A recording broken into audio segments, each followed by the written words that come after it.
يا جماعه وانا ماشي هنا في اسماعيليه لقيت الحاج بيقطع الكرنب طازه ويبيعه للعربيات. يعني اي عربيه تقف الحاج يروح قاطع له الكرنبه اللي ينقيها. صح يا حاج؟ وب 15 وب 15 جنيه وبخضرها. بخضرها. ايوه. والخضار زي ما انتم شايفين اهو. صور خضار. الحاج زارع. اسمك ايه يا عم الحاج؟ نعم ابو محمد. طب احنا هنا فين يا ابو محمد عشان الناس اللي تشوف الفيديو لو حد عايز يشتري كرنب لما يجي احنا في اسماعيليه؟ قريه نفيشه بعد ما تعدي الكمين.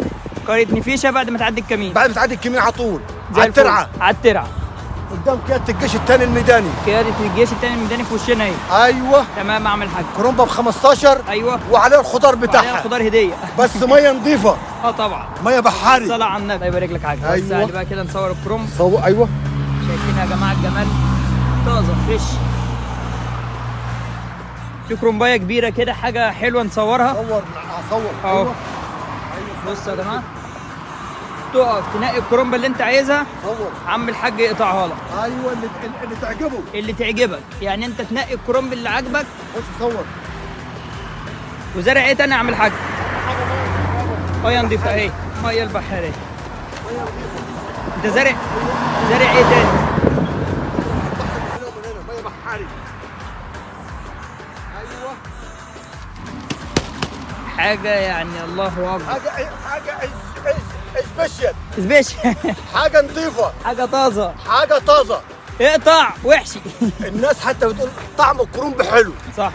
الكرنب اصلا طعمه حلو ليه؟ عشان ميه نظيفه والخضره. وبقطع على طول. اي حد يقول له طعم دي على طول حاضر. ايوه يقطع على طول. على طول ما فيش.